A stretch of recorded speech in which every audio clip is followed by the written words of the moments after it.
warahmatullahi wabarakatuh. Allahumma sholli ala Muhammad wa ala ali Muhammad.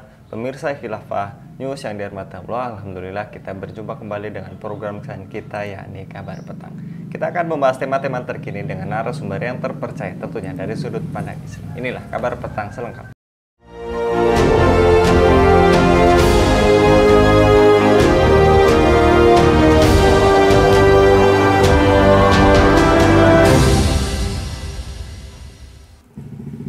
Sebanyak 9 negara Arab ramai-ramai mengutuk serangan Israel ke jalur Gaza, Palestina dan mendesak gencatan senjata dalam sebuah pernyataan bersama pada Kamis 26 Oktober 2023. Diberitakan kantor berita Turki Anadolu, Menteri Luar Negeri Mesir, Yordania, Arab Saudi, Uni Emirat Arab, Qatar, Kuwait, Bahrain, Oman, dan Maroko merilis pernyataan bersama menuntut Dewan Keamanan Perserikatan Bangsa-Bangsa atau PBB segera menegakkan gencatan senjata di Gaza. Para Menlu Arab mengutuk penargetan warga sipil, pemindahan paksa, serta kebijakan hukuman kolektif oleh Israel terhadap warga Palestina dalam perang yang pecah baru-baru ini. Apakah geng Arab impoten dan gagal menyelamatkan warga Gaza? Apakah KTT tidak berkontribusi apapun dalam menyelamatkan Palestina? Apa langkah yang harus ditempuh untuk menumpas penjajah Zionis Yahudi? Untuk membahasnya kami terhubung dengan pengamat hubungan internasional Bung Budi Mulyawan. Kita sapa terlebih dahulu. Assalamualaikum warahmatullahi wabarakatuh, Bung Budi. Waalaikumsalam warahmatullahi wabarakatuh. Bagaimana kabarnya, Bung Budi?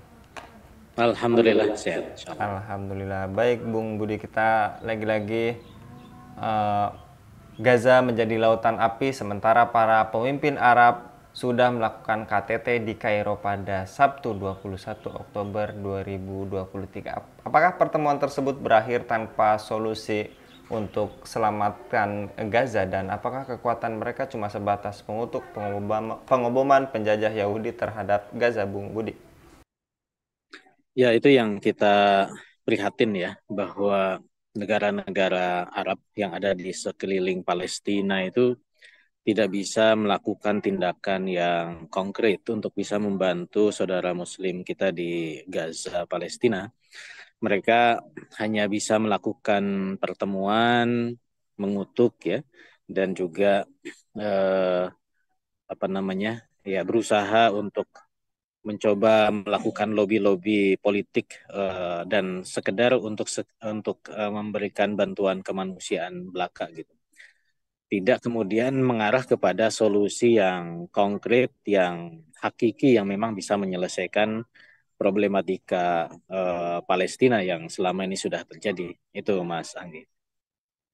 Baik, Bung Budi. Kemudian juga pemimpin negara-negara Arab menyerukan perdamaian dan melanjutkan upaya Palestina untuk mendapatkan status negara yang telah berlangsung selama puluhan tahun dengan solusi dua negara. Cukupkah seruan perdamaian dari mereka? Apakah solusi dua negara jebakan Amerika, Bung Budi? Ya, sebenarnya kan kalau kita melihat dari akar masalah, ya, kalau memang mendorong solusi dua negara itu ya tidak akan bisa selesai. Kenapa? Karena hakikatnya telah terjadi penjajahan bumi Palestina oleh Zionis Yahudi gitu. Sehingga problemnya itu adalah eksistensi dari Zionis Yahudi di sana, yang mereka mengambil alih tanah yang dimiliki oleh kaum muslimin atau oleh bangsa Palestina. Sehingga kalau didorong ke solusi dua negara itu artinya adalah membiarkan hidup secara berdampingan antara penjajah dengan yang dijajah. Ini kan hal yang tidak masuk akal gitu ya, tidak masuk di nalar gitu. Dan anehnya adalah bahwa kerangka solusi dua negara ini kan terus-menerus digaungkan ya. Sejak dari dulu Majelis Umum PBB mengeluarkan resolusi tahun 47, solusinya dua negara. Kemudian juga konflik-konflik yang terus berusaha untuk menentang penjajahan Yahudi Zionis ini kan seolah-olah didorong pertama adalah mengakui eksistensi dulu. Yahudi itu boleh hidup di sana dan kemudian diberikan negara, dan berikutnya adalah biarkan mereka hidup berdampingan sehingga menjadi dorongannya adalah solusi dua negara gitu. Padahal ini adalah seolah-olah melupakan fakta masalah terjadi penjajahan Zionis Yahudi di bumi Palestina. Makanya sampai kapanpun pastinya bangsa Palestina sebagai orang-orang yang memang pemilik hak ya untuk bisa tinggal di sana itu tidak akan bisa menerima solusi dua negara. Sedemikian pun Zionis Yahudi kan mereka memimpikan bahwa bumi Palestina itu menjadi tanah yang memang mereka kuasai secara keseluruhan gitu. Sedangkan pihak-pihak ketiga ya PBB, Amerika Serikat atau bangsa-bangsa di dunia termasuk di Indonesia kan seolah-olah mendorong agar mereka bisa hidup berdampingan. Dan sekali lagi ini adalah suatu hal yang di luar nalar mendorong hidup berdampingan antara penjajah dengan yang dijajah. Itu saya lihat. Jadi memang uh, solusi dua negara itulah solusi yang tidak masuk di nalar ya. Semestinya harus dipandang seperti itu. Itu Mas Anggi. Ya. Baik, solusi dua negara tapi Israel Zionis penjajah 80% lebih, yang dijajah malah nggak nyampe 20% gitu ya Bung Budi. Dan konflik ini sudah berlangsung 3 pekan. Mujahidin melawan Zionis penjajah yang terjadi di perbatasan Gaza dan merenggut ribuan nyawa manusia mulai dari orang tua, anak-anak hingga perempuan. Hamas dituduh Barat sebagai pihak yang paling bertanggung jawab. Benarkah mereka teroris seperti yang dituduhkan Amerika? Dan apakah pertemuan kali ini Zionis penjajah bisa ditumbangkan, Bung Budi? Ya, yang terjadi belakang ini tidak bisa hanya dilihat bahwa telah terjadi serangan Hamas ya terhadap Israel atau Zionis Yahudi di 3 pekan terakhir ini. Ini harus dipandang secara keseluruhan bahwa memang telah terjadi penjajahan Zionis Israel di bumi Palestina dan labeling terhadap pejuang-pejuang Palestina, salah satunya Hamas, mereka dianggap sebagai teroris, mereka dianggap sebagai ekstremis. Itu adalah labeling dari penjajah terhadap orang-orang yang justru mereka ingin mendapatkan kembali hak-haknya gitu. Makanya kemudian umat Islam jangan hanya melihat pertama tadi ya bahwa ada serangan Hamas ke ke Zionis Yahudi.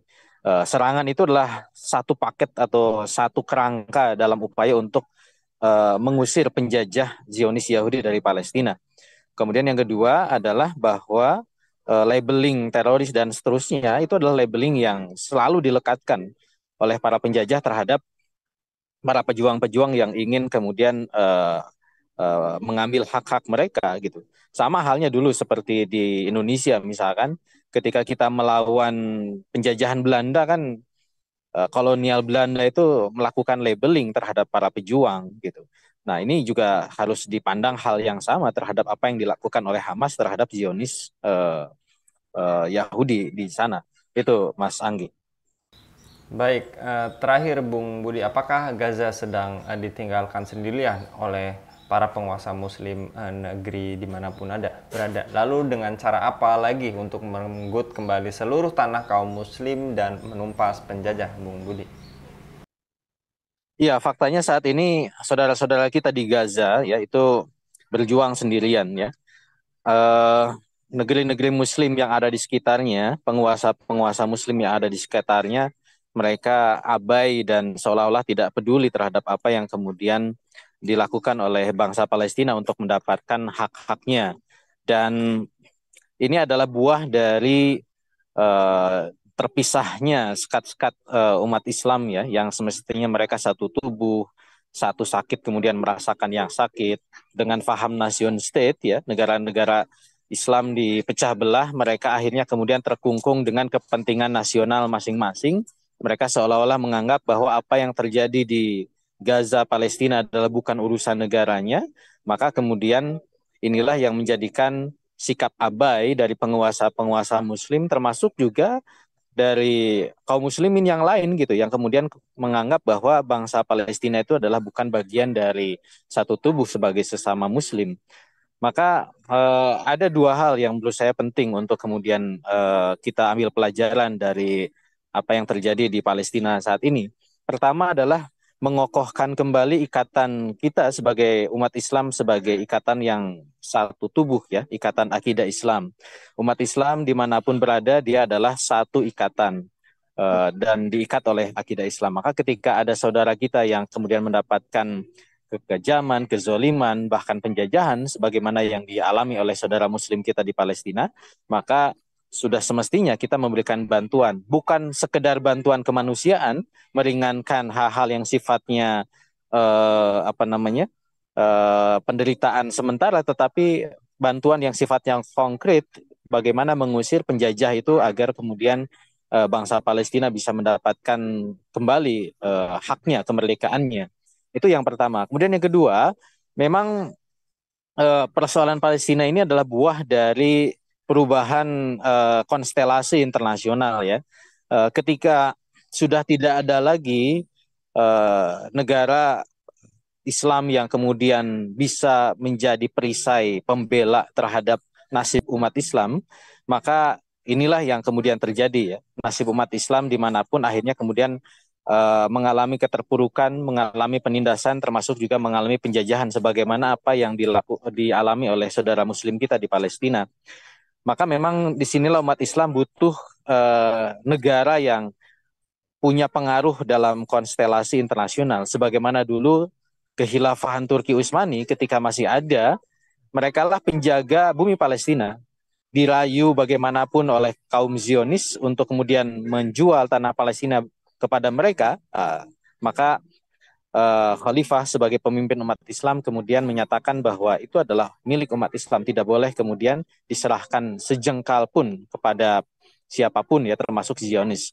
Nah inilah yang kemudian harus juga disadari oleh umat Islam bahwa memang pengaruh konstelasi, pengaruh negara yang memiliki negara yang punya pengaruh dalam konstelasi internasional itu menjadi penting ya, negara adidaya. Karena bagaimanapun kita memahami bahwa lahirnya negara Zionis Israel Yahudi ini adalah buah dari perubahan konstelasi internasional. Ketika Khilafah Turki Utsmani kalah di Perang Dunia Pertama, kemudian wilayah Palestina di bawah penguasaan Inggris, dan Inggris kemudian menyediakan tanah Palestina itu untuk tempat migrasi orang-orang Yahudi. Dan itu kemudian dikuatkan dan dikokohkan ya ketika pasca Perang Dunia Kedua, ketika memang konstelasi internasional dikuasai oleh Amerika Serikat sebagai negara adidaya. Maka kita bisa melihat dengan nyata ya bagaimana pembelaan Amerika Serikat sebagai negara adidaya yang memang menjadi penjaga negara Zionis Yahudi ini betul-betul tanpa tedeng aling-aling ya, seolah-olah Amerika itu dia tidak peduli dengan cercaan, cacian dunia internasional, termasuk juga dari negeri-negeri Muslim, karena dia adalah pembela Zionis Israel Yahudi ini, maka dia berusaha untuk memberikan bantuan sedapat mungkin, bahkan melakukan pembelaan yang bahkan tanpa bisa diterima oleh nalar kita.